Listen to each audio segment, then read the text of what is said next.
Trump, hailing a new Middle East, avoids the hard questions ahead.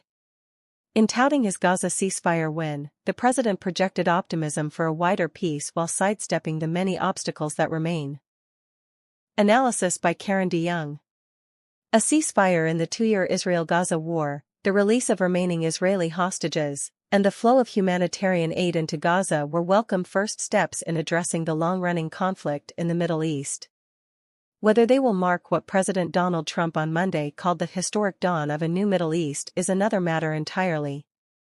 During a whirlwind, 11-hour victory lap in Israel and Egypt, Trump was rightfully congratulated for spearheading the deal that brought both Hamas and Israeli Prime Minister Benjamin Netanyahu to heel.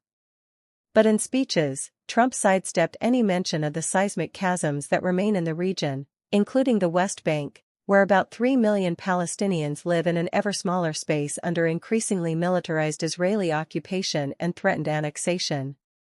He predicted the rapid expansion of the Abraham Accords, his first-term achievement of normalization between Israel and a handful of Arab states, but ignored the insistence of much of the rest of the Arab world that the path to a viable, sovereign state combining the West Bank and Gaza under the Palestinian Authority must come first. Follow Trump's second term. Follow. Rather than pledging a renewal of the historic bipartisan U.S. support for Israel that has fractured over Netanyahu's scorched earth operations in Gaza, Trump rambled through his usual insults of his Democratic predecessors, saying they had a hatred toward Israel and could never have accomplished what he did. In an atmosphere of ebullient or exhausted relief, few wanted to rain publicly on Trump's parade. He was greeted with cheers at the Israeli Knesset. There was appreciative applause at a peace gathering of world leaders in Sharm el-Sheikh, Egypt, and he posed for photos with most of them, nudging some who were slow to match his thumbs-up gesture. But beyond the immediate joy of hostage families and welcome succor for Gazans, tension remains. Any end to the war in Gaza is good, and I don't want to belittle it, said Marwan Washer, former Deputy Prime Minister and Foreign Minister of Jordan. But it's the dawn of a new Middle East if the occupation ends. Trump, he said, didn't really mention the Palestinians at all. Every president before him, while predominantly catering to Israel's needs, has still found some room to talk about Palestinian aspirations.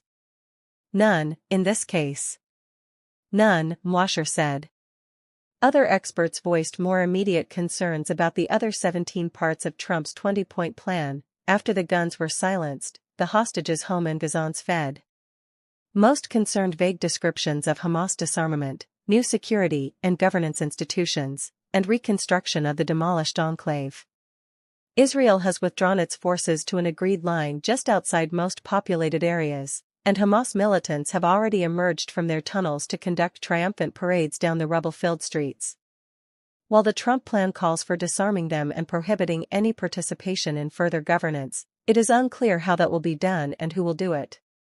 Displaced Palestinians flee northern Gaza in September. The war has left much of the enclave destroyed. Abdul Karim Hanna/AP.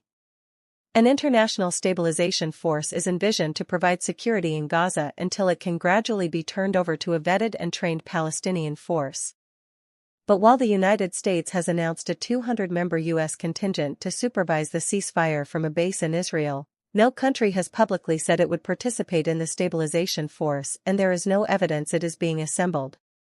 Officials from Arab countries Trump has mentioned, Qatar, Egypt, the United Arab Emirates and Turkey, are loath to stand between armed Israelis and Hamas militants until the former withdraws and the latter are disarmed, and they have said they want a UN Security Council mandate to participate. There is no projected timeline for full Israeli withdrawal and no imminent discernible action at the United Nations. The need for a UN mandate is spelled out in the document that emerged from an international conference on implementation of a two-state solution for Israel and the Palestinians that was mobilized by France and Saudi Arabia. We will work diplomatically in New York to build the international framework for this force, French President Emmanuel Macron said Monday at the Sharm el-Sheikh conference. Our ministers have spoken and our permanent, UN, representatives are in contact. Administration officials accompanying Trump echoed his conviction that a new day has arrived. This is not just about restoring Gaza, it's about transforming the region. This is probably one of the most important days for world peace in 50 years, Secretary of State Marco Rubio said of the agreement Trump has said resolved 3,000 years of conflict. Steve Witkoff, Trump's special envoy to the peace negotiations who closed the deal last week together with Trump's son-in-law Jared Kushner, said, "The minute we inked the deal, Jared and I were already working on the implementation side. We're dug in, we'll be here quite a bit, that's at the direction of the president, that's probably going to be one of the most important phases here." An executive authority of unaffiliated Palestinian technocrats is to be appointed to take over day-to-day governance in Gaza, according to the Trump plan, but none has been announced and many officials of the existing Hamas government have already retaken their positions. A board of foreign leaders is to be formed to oversee every aspect of governance. Trump indicated Monday that its members have not yet been selected beyond his own appointment as chairman in response to what he said were numerous international appeals. "If I was running this, I wouldn't leave the region until the president had assurances that at least 4 working groups, all headed by a senior American official, were in place," said Aaron David Miller, who negotiated Middle East peace deals under Republican and Democratic administrations. The groups would be in charge of demilitarizing Hamas, establishing the international force, setting up governance and an Operation Tin Cup to raise the billions that are going to be required to rebuild Gaza, Miller said. "If they don't approach it this way, I don't see how it's going to work.